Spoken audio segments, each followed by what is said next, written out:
On the podcast, Labor's Willow-Jean Prime should be sacked for arrogantly refusing to work with National over NCEA changes. Honestly, what a waste of space. And my panel tonight, Ashley Church and Stu Nash. So let's go.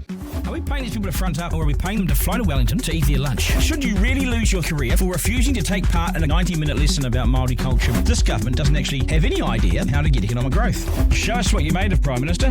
Editor-in-Chief with Duncan Garner. Welcome to the program, folks. You're with the Editor-in-Chief. I'm Duncan Garner. Good evening and welcome to the program. Please subscribe. Always helps us stay around. I always say that, but I always need to get it out there, the message out there. So please subscribe. Willow-Jean Prime has made a right ass of herself by refusing to work with National on NCEA changes.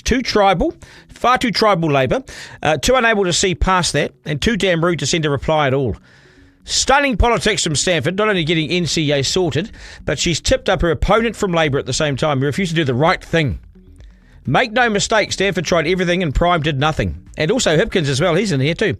And I think the country deserves to know all this, so let's go. It's the Slam Dunk. Okay, earlier this week I asked Erica Stanford a simple question. After her NCEA changes were released, she came here on the podcast and I said to her, have you got Labor on board with these changes? The reply I thought at the time was odd. Now, of course, it makes total sense. But this is the exchange. We need Labor on board with this because we can't have another change. Yep. There's some things in life and in politics that you need to have bipartisan support on. This is one of them. Yep. I've been very clear about that. I have from the start that this is too important not to have bipartisan support on our national qualification that we can all be proud of and stand behind. And I hope very much that there is that cross-party support. So you've rung your education spokesperson, or you've emailed them, or you've reached out? Yeah, of course. They've got back to you? You will need to talk to them about that. They haven't got back to you? Turns out Stanford tried everything to get Labor's education spokeswoman involved. Willow-Jean Prime is her name. And Stanford tried everything. Emails, texts, she tried everything, but to no avail. Such an important issue to get right as well. The two main parties agreeing on this issue, on the NCEA changes. They needed their agreement. It's much better and preferable if you have Labor on side with these big things. But what did she do? She played games and ignored it. She played games. It's a disgrace. And I reckon that she should be sacked. If I was Labor leader Chris Hipkins, I would sack Willow-Jean Prime today. But I think Hipkins is complicit in this too. I'd sack her for refusing to accept National's offer to work with them on the NCEA changes. And worse, not just refusing, but failing to even have the decency to get back to Erica Stanford at all. She never replied. I'd ask Willow-Jean Prime for letting down New Zealand's teenagers. I'd sack her for letting down New Zealand's teenagers. I'd sack her for letting down mums and dads around the country who care about getting their kids educated. They actually care about the stuff. They don't want politics played. As it stands, many of us have our kids in this NCEA system and have to live with it, okay? But I applaud Erica Stanford for embarking on such a huge change and wanting to get it right, hence why she reached out to Labor. Could they do the right thing? No. Stanford has reached out to everyone to get them in the room and into the tent together and get them heading in the same direction. And the only person who refused to play ball and showed not even the slightest bit of respect or decency was Willow-Jean Prime, Labor's education spokesperson, who couldn't be bothered even getting back to Stanford until it was far too late. We need the big political parties to work together on things as big as this. Parents like me don't want you playing games in politics.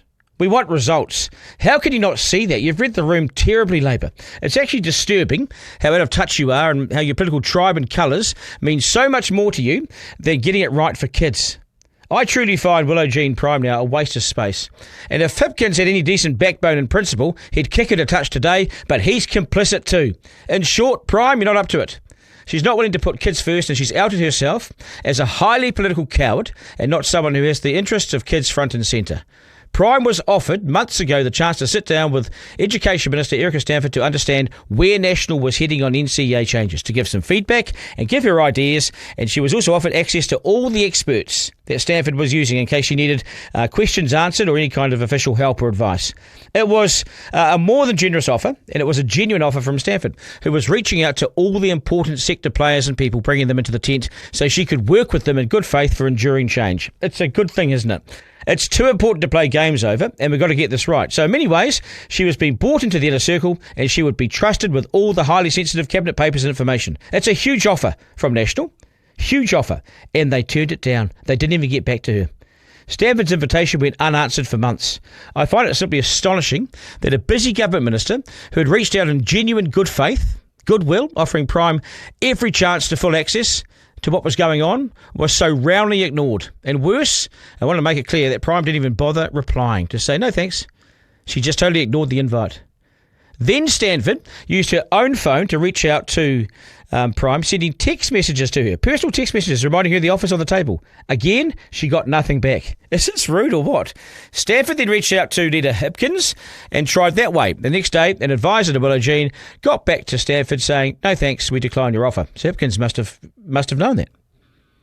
They are deluded. They're too political and too useless, and she should be sacked. In the end, a week out from the changes being announced, Willow-Jean did approach Stanford, months since the whole issue had first been kicked off, and by now it was simply too late to effect the change that she wanted.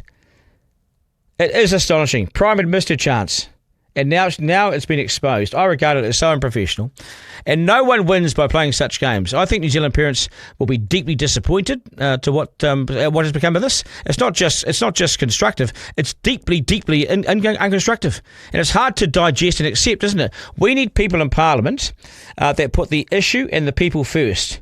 Game playing antics will always be there, and silent treatment will always be there. But when someone is trying to do the right thing, this has no place. When solutions and feedback are genuinely being sought, you've got to front up. I'll say it again. Willow-Jean should resign. If she won't, Hipkins should boot her back up north one way. But he won't because he's involved. She's genuinely a waste of space and surplus to requirements. And I can't believe she handled it like this. Just poor. Editor-in-Chief with Duncan Garner. Okay, it's time for the panel now. Ashley Church and Stu Nash. We'll talk NCEA, we'll talk Stanford, we'll talk the economy, we'll talk unemployment. They're with us now. Gents, g'day. Nice to have you here. Nice to see you too. Yeah, hey, we should tell people that this is going to be regular every Friday as well. So just to have I got you on board with that? I have, haven't I? Yeah. So here we Checks go. in the mail, right, Ashley? Yeah. I'll send you some merch. What sizes? Yeah. That size. Proudly wear it down Emerson Street, don't you? Yeah, I can just see it now. I thought you were dead. Anyway, Ashley, I'll start with you. NCEA, I thought it was a masterclass from Erica Stanford this week, and it's still going on today. Yeah, what's not to like? I mean, this is, what are we talking? We're talking Year 11, NCEA, EA, Level 1 this year, currently replaced with Foundational Skills Award. Year 12, the current NCEA Level 2 replaced with this new New Zealand Certificate of Education. And then in Year 13, we've got this new New Zealand Advanced Certificate of Education. Those that should be familiar to anybody who's over about 45 years old, Duncan. They used to be called School Certificate and UE, because that's basically what we've done. We've gone back to what was there before. And why wouldn't you? Because it worked. So this is great. This is a sign of a minister who's in charge of her portfolio, who understands what's required of her and is focused on the needs of the students rather than the politics of the education unions and the teachers and every other ideologue who's trying to have an impact on this. And the irony is that she's got the unions, she's got all these guys on board. All the people that could be her opponents are in the tent, so a masterclass in that. But also, I got this letter today from my son's school explaining that he's going to NCEA next year, but there's an MCEA, which is the Mount Albert Grammar one, and it was 2 pages of just complex reasons why they should do this and not that. It's a complete minefield, and she has been able to dissolve that minefield, come up with this, Stu, and she did so much of her work in opposition. That is someone who's pretty good at their job. You know, the only person I've heard come out against this is Willow-Jean Prime. So, you know, you would expect if a national minister, certainly of education, releases something like this, the first, within 5 minutes, the unions have got something out there saying this is not good, it'll never work. The unions, as you said, were positive. But most importantly, the parents, right? The voters look at this and going, finally, I sat down with my 20-year-old son and said, explain NCEA to me. Why do you not sit exams? Or why do you not have to sit exams? And he was kind of explaining, and, I'm not stupid. Well, I'm average, very average, very mediocre.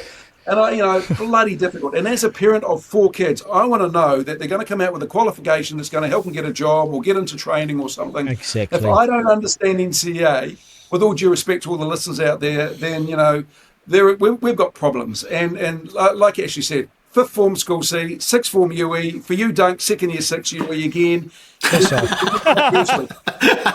and Erica's basically come out and said this, right? She said, okay, you've got to pass 4 out of 5. fair enough too.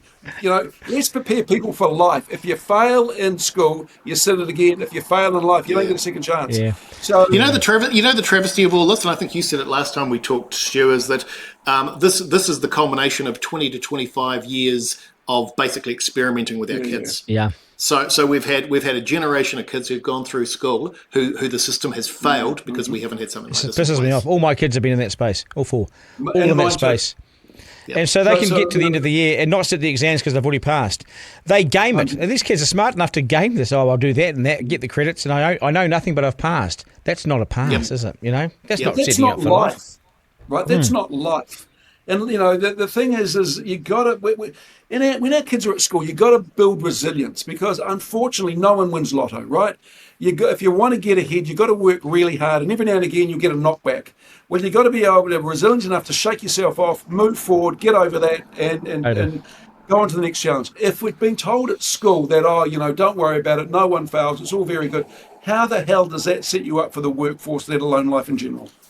Yep. Look, I agree, and I think actually he's nodding away, because you're so right. I look at that cohort, and it's 25 years of quite a long experiment, by the way, to be guinea pigs. And I look at that cohort, and I think they kind of have been told that everyone passes. During COVID, everyone passed. Everyone was scaled up. Remember in our day, I can't believe I said that. Remember in our day, half the class failed because they scaled it down. Half the class failed. Yeah.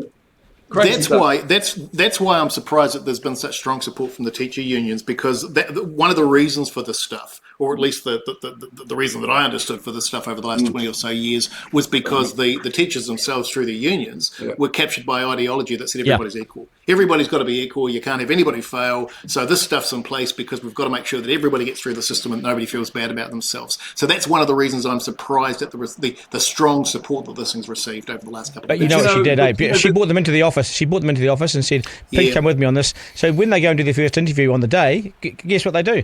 Oh, well, look, no, we're pretty okay with this, rather than, we haven't been told anything. This is information. Tell someone something, bring them into the room, and they're likely going to like you, Yeah. It was very smart. And the other thing is Labor, read the room. Read the room. Education is really important to parents, right? We want to know that our kids are doing well.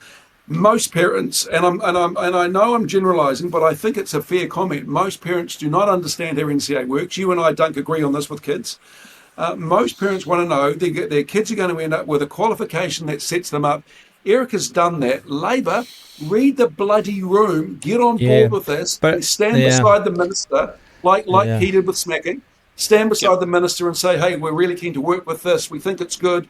If we do this together in a bipartisan way, it's going to be fantastic. Labor, but it's worse than that, Stu. Yeah, but it's worse than that, because what Willow-Jean Prime did, and I've been through the timeline, she ignored and never got back to Stanford for 2 to 3 months after she reached out. We're talking all the way back at the start of the year, okay? Then she texted her personally. She never replied to the texts, okay? So this is now rude, okay? And then they went to Hipkins and they came back and said, no, not interested, not available. So Stu, here's a question for you, Stu, because you've got some understanding of the background to this. So is this incompetence on the part of Willow-Jean Prime, or is this something the caucus has discussed and have deliberately taken a position that they're not going to get involved because they want to be able to criticise it afterward? No, but I think it's bigger than that, because my understanding from what I've read in the media is she actually went to Hipkins and said, Chris, Hipkins, I've gone to Willow-Jean Prime. She hasn't responded, so I'm coming direct to you as a leader and a former Minister of Education. Yep. Willow-Jean Prime has then come back, copied in Hipkins and said, no, not interested. So, it appears that Chris Hipkins himself has said to Willow, don't engage. Now, I just don't get that. And when you are a minister, it is important to have bipartisan support in something, not everything, of course. But the fact that Erica reached out numerous times in a way which I felt she didn't need to, but as you said, she's been pretty inclusive with most key stakeholders, and the fact that Willow didn't take her up on that, I find quite astounding. Well, I interviewed her on Monday. So is this then an indication of, is this just Willow-Jean, or is this an indication of a deliberate intransigence on the part of Labor that they're basically not going to cooperate with National? I think it's deliberate. Coalition on anything. I do think, after listening to both of you, it's deliberate. Well, the thing is, Duncan, Hipkins has come out and said, no, education needs to be bipartisan. We want to work together on this. Well, hold a sec, Chris. There's an email from you, copied to you from Willow-Jean, saying no, thank you, I don't want to engage. So, how can Hipkins say on one hand, it's got to be bipartisan, we need to work together on this, and yet the email trail shows something different? And it comes back to your initial point, Duncan. I've got to smile. I mean, you know my political background, but I've got to smile. I think Erica and her team have played this brilliantly. 5 out of 5 for the way they've managed the politics of this one. Well, I interviewed her on Monday, okay, and I asked her, and not knowing this, okay, I asked her on Monday, have you got Labor? Have you reached out to Labor? Have you done the work there, and have you made sure they're on side? She went very quiet and said, you'll have to ask them. And then I said, so you've reached out? She goes, I've certainly reached out, but you'd have to ask them. And now I went back and looked at it just before this panel with you guys, and I'm looking at her smile. She's got this grin on her face. I reckon she knew early in the year they wouldn't engage, because when they don't get back to you, they don't get back to you, right? So then she set them up by putting email after email after email to show that these bastards didn't want to move. And I reckon it's absolute. I haven't seen politics like that in a long time. Well, the thing is, she could have dropped that on Monday on your show, right? And so that might have been a story for Tuesday or maybe Wednesday, but it's Friday and it's on the front page of the Herald. I mean, how to take a great announcement and get that in the media, everyone loves it. Then on the Friday, it shows how incompetent the opposition's been. Yeah, like I said, it's a bit of a masterclass, but not only has it drawn in the education spokesperson, it's implicated the leader of the opposition. That's what's so good. Could she be the Prime Minister? I mean, to me, she's more impressive than Luxon, but that doesn't mean much. So what is she? Where's her future? Because she's pretty ambitious. So for me, she's a game of two halves. So she does this. She does this over the last couple of days, and she's a superstar. And we look at her, and quite rightly, she's getting accolades for what she's done and what she's developed. And clearly, she's put the grunt work into this to actually get to this point. But against that, you've got some of the stuff that she's done over the last few months. There was the muck-up with the immigration email and suggesting that Indians that were requesting immigration status were spamming her. There's the more recent attitude that she took toward the decision not to make changes to Māori content in the curriculum, and so she's got this unfortunate tendency to be very abrasive with people that don't agree with her, and there's also clearly quite a strong ideological bent. And it's an interesting ideological bent because on the one side, on issues like this, it's very much down the line when it comes to traditional conservative policies. But she's also got this ideological bent around some stuff that's to the south or to the left of what you would typically expect from a National Party minister. So I think, for me, there's just too much uncertainty around where she might land to be able to say, yep, this person's an aspiring Prime Minister. She's that liberal. She's like the Catherine Rich, Simon Power camp where they were brought up, and she's a bit young, you see. So she's brought up, and they're speaking to Dale in the classroom. And the kia ora is common. It's not that old school; it's more mid school, And two things I'd say with regard to that. First of all, she comes across competently in the media, right? So she does. And being abrasive, well, Helen Clark was never. Hold a sec. Maybe Helen Clark was abrasive with people she didn't get on with. and Erica's got a much nicer smile. She threatened us. But one thing I would say, and this is where my doubt comes in. You're right. She's handled education very competently, so she proves she can take a big portfolio, which is traditionally Labor's, and own it. And she's proven that she can consult widely.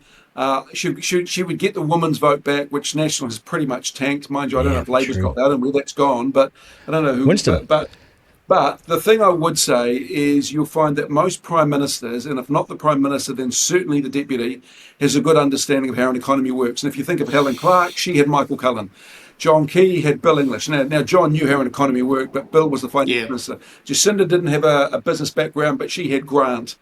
And even in this, what was that good for? Hang on, Grant. But you know what I'm saying. Yeah. At the moment, and you always knew with Jacinda you were getting Grant, with Grant you were getting Jacinda. At the moment, when we talk about national leaders, you always talk about Nicola and Bish. And even though both those are Wellington Liberals, but they're always as a team. So what she would have to do is, maybe James. I don't know who else in that. There is no one with a profile in that caucus who has a really good understanding of how an economy works. Now, there may be some there already, but there's no one that says, I can be a really capable deputy who guess what happened this week? Guess what happened this week? After that performance from Sanford, Bishop came out and did a press conference on something on the Tuesday, quite high profile. And then, then Nicola Willis fronted the unemployment numbers, which sometimes they put out a press release for that, but she had a press conference in her office and handled it, quite strongly. And then next day, Erica Stanford is in a classroom with James Meagher on camera. What are you drawing from that? Okay, I'm telling you, here are your two camps. It's Bishop and Willis and the newcomers over here. No, look, I look. The thing is, as your deputy, when you think about it, so Cullen, he was the master, right? That Michael Cullen was a political operator par excellence. Bill English, again, been along a long time, and they had Wayne Eagleson. Grant Robinson. It doesn't matter what you think of him as a minister. Goodness me, he was a political. He knew politics better than anyone else. Nicola, not quite so, but you could not have James Meagher as your deputy. You need someone who is a real operator in that deputy role, because when the Prime Minister is away, the deputy is in charge, and when the Prime Minister wants someone executed or knifed, that's the role of the deputy, and James Meagher is not that person. It would have to be Bishop. He's pretty impressive. He's pretty well regarded. See, here's the thing, guys. Here's the thing about this, guys, and with all due respect to both of you, this is Beltway stuff. You're talking about Beltway stuff. You're not looking at this from the perspective of the New Zealand public, who are looking at the little traits and the things that people do to determine whether they're a good or bad leader, fairly or unfairly. And it's interesting, Stuart, because you defaulted to, of all the Prime Ministers you could have defaulted to, you defaulted to Helen Clark. And the reason you did that, unconsciously, is because she was another woman Prime Minister. And what's interesting about this is that women, in this space at least, are held to an unfair standard when it comes to, because I made the criticism before, valid criticism, about the way that she responded to the Māori changes over recently and the way that she reacted.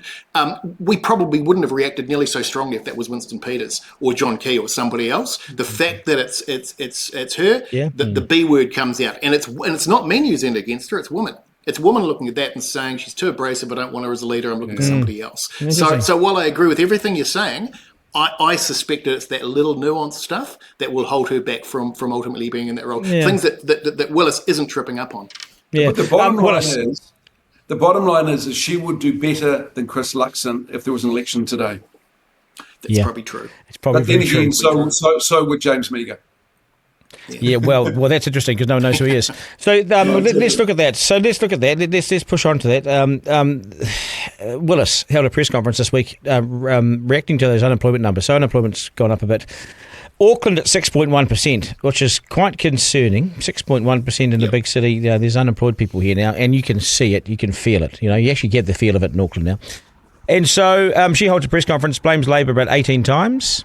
Says we're not quite there yet. The unemployment's the last thing that is triggered, and then after that we're going to have good times next year. They keep putting off these good times. We keep delaying the good times, and how many voters are going to have enough of this by next year? It's got to come. It's more than that. It's not just blaming Labor, but when things are going well in areas where they haven't necessarily created that improvement, for example, interest rates, inflation coming down, they quickly take the credit for that. But when things start going the other way, it's somebody else's fault. It's a Reserve Bank's fault. It's a stumbling economy. It's something that Trump's doing overseas. So I absolutely agree with you. Having said that inflation that employment spike is 0.1%. It's nothing. I mean, we are staying pretty much within the same margins that we've been for the last few months. So I wouldn't be too concerned about.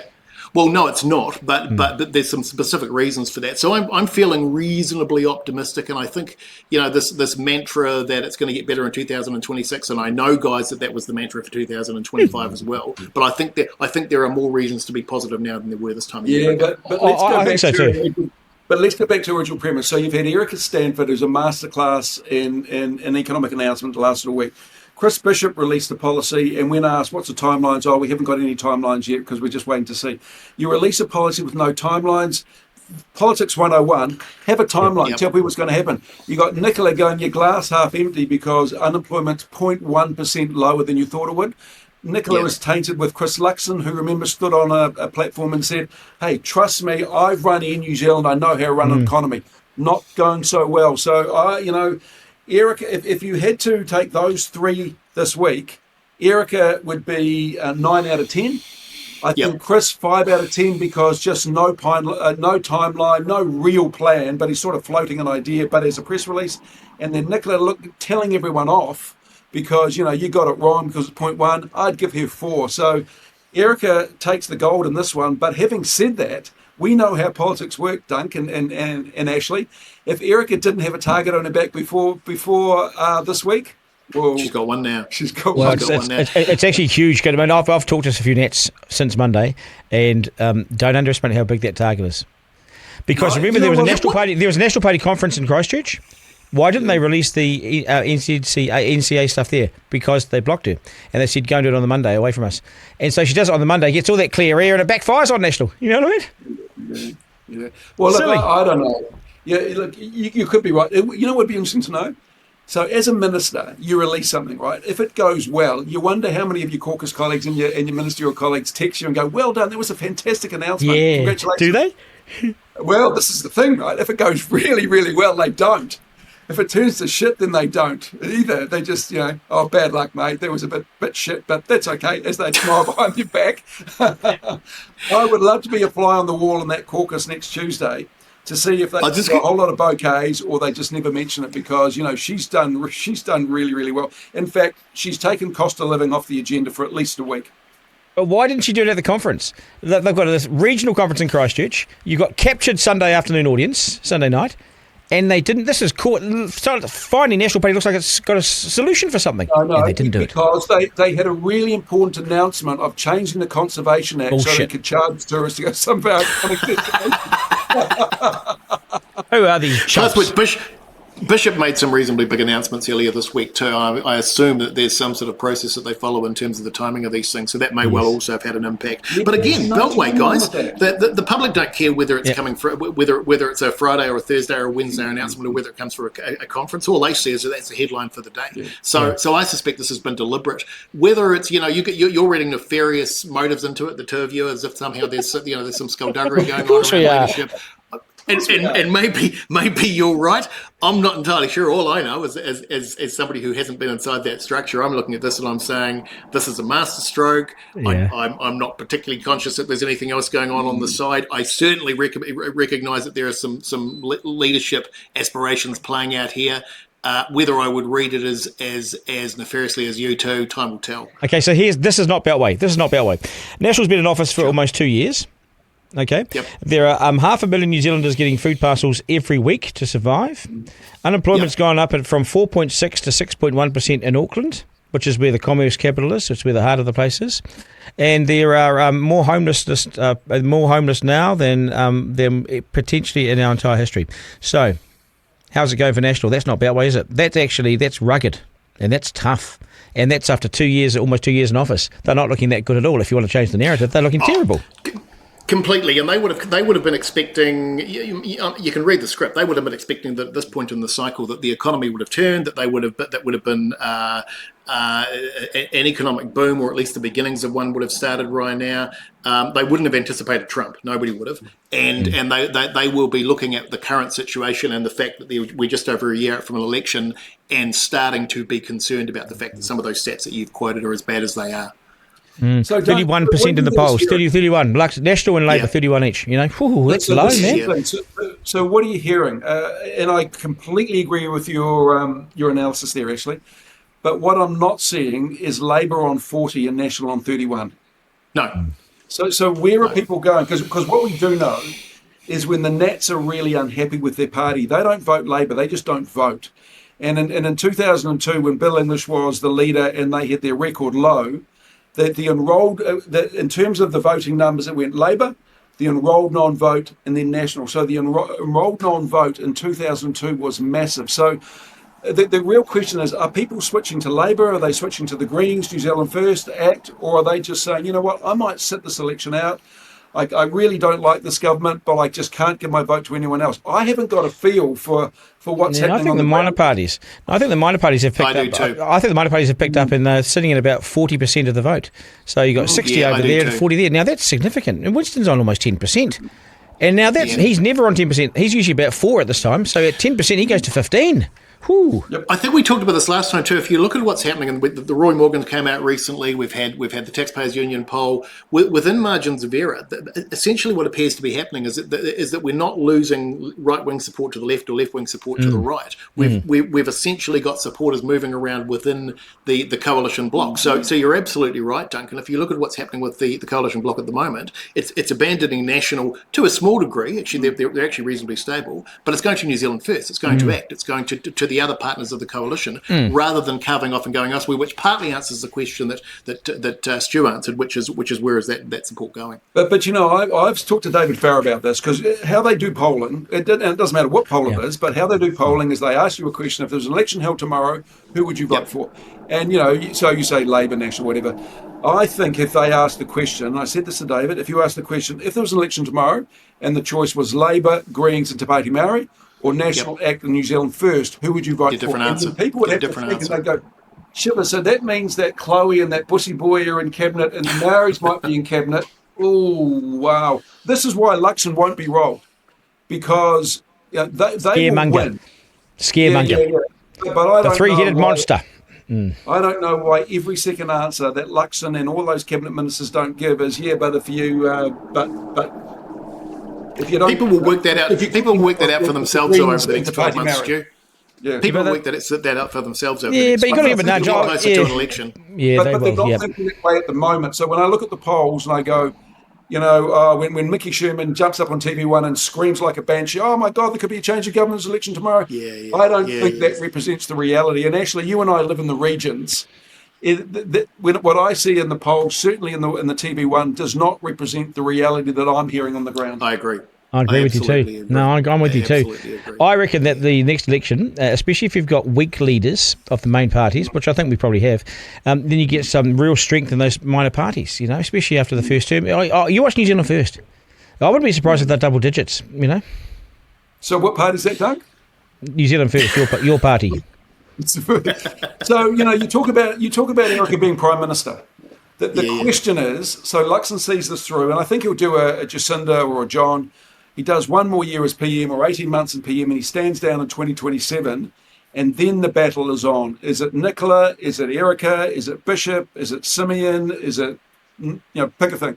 So in order for Erica to become Prime Minister, she needs to continue, being as highly competent as she is.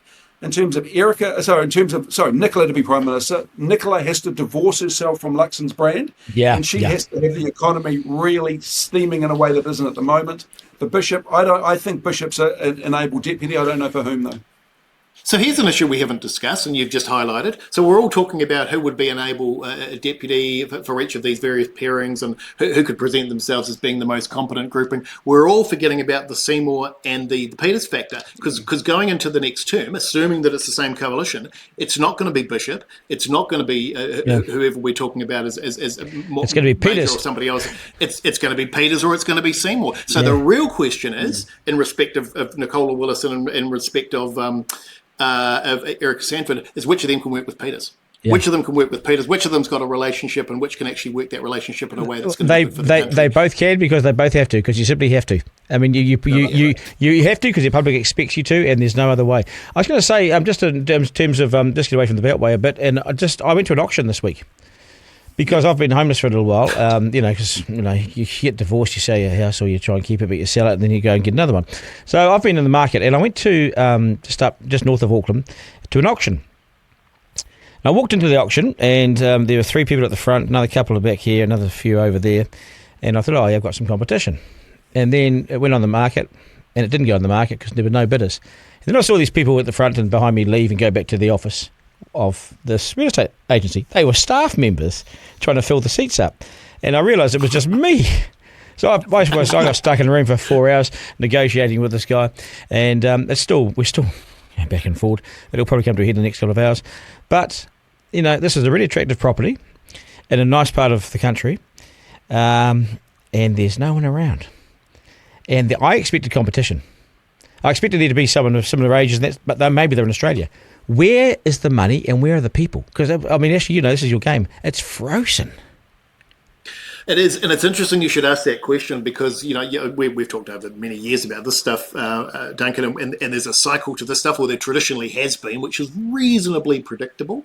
And so if you look at where we were in 2020, and you had the downturn that you had, you would have expected that after 2 or 3 years that things would have started to have picked up, and we'd be seeing a slow increase in house prices, and we're starting to see FOMO, fear of missing out, kicking in. There's none of that. And the interesting thing is that the thing that normally fuels that is the cost of money. And right on cue, cost of money is coming down. It's coming down to a level where it's more affordable for people to look at buying again, and it's not happening. So is it not happening because people are concerned about the economy? Is it not happening because people are concerned about job security? Is it not happening because of Trump? Don't know. This is the weirdest time. I mean, I understand New Zealand's property market going right back to 1980. Yeah. I can tell you with some precision what's happened over that period of time. This is different. You can't now. I'm with you. And I wonder if the impact of New Zealanders who had money and who have good jobs, who left to go to another country, I wonder if we're starting to see that impact just slowly now. Like, because all you need is another bit of competition. You got two bidders in it away. There was no one there. Yeah. Immigration's impacted as well, because I mean, traditionally, what have we had over the last few years, Stu? We've had net gains of over 100,000. Yeah. That's disappeared. So that must be having an impact, certainly in Auckland and Wellington and Christchurch, but to a lesser degree in the regions. But it's a very, very weird time. Look, I'm not going to comment on this because Ashley's the absolute expert. But what I will say is, I was talking to an analyst at one of the big investment firms the other day. And he said to me, for the first time maybe in New Zealand's history, and correct me if I'm wrong here, Ashley, it costs more to build a house than the house is worth when it's finished. So, it may cost you 1.5 to build it. When you finish, it's worth 1.2. And he said, we need a real correction here because people just won't build if that's the case. It's fascinating. I don't know if it's the first time in history, but it's certainly unusual. If it has happened before, it's certainly it's an unusual turn of events. Having said that, I don't think it will last. I think that's symptomatic of the fact at the moment we don't have house price growth. So when that does happen, one has to assume that it's still going to kick in at some point. That'll change. So this guy's about to accept an offer that's well under the CV, because all the places in this area are 200, 300, 400 grand under CV. So I've got him there. Where is it? Mungwhai. So if you go. I spend a lot of time out north fishing and everything, so this is an hour from Auckland. Yeah. Not well. You said the place there. Yeah. So it's what am I going to say here? It's 2 acres. 2 acres. So there's a few paddocks. It's got a big relocated house on the top, about 4 bedrooms, big, 180 square, really attractive old place. It's got a massive barn, massive new modern barn with concrete floor. It's got a 2-bedroom flat in there. There's another flat out the back. Yeah. I couldn't build it. For what I'm looking at paying for. I couldn't build it. Hey, don't talk it up too much. He might be watching. Yeah, I know. It's going to say that. Well, if that's the case, same thing. Actually, make sure you settle before this goes out, mate. No. What I'll do is, I've got a phone call to sort this out because we're pretty close. So I'll sort that out by 5 o'clock, and this get over here at 7. Okay. If it doesn't go to where, I haven't bought it. Okay? But who would want to be a real estate agent right now? Because these poor buggers. I don't know, actually, but I don't know. How's your crew going? I mean, I don't know. My career is what? I'm not. No, how's your crew? How's your crew? Oh no, the business. No, we sold that about a year ago. Saw all this happening, and did you? And departed it for So for the same reasons. So he's doing this from Greece, eh? He's got a house in wine in Greece. On my yacht. Pretending it's in Hawke's Bay, but he sold his business for a few millions of dollars. He's just travelling the world with a yacht. Well, I wondered about that because I was looking at his clothes thinking, there we go, he's looking pretty smooth. Is that some sort of Greek, suit or something? Tight T-shirt, away he goes. Hey, guys, we'll leave it there. Have a great rest of the day, guys. Really appreciate it. All great expertise, great insight. Editor-in-Chief with Duncan Garner.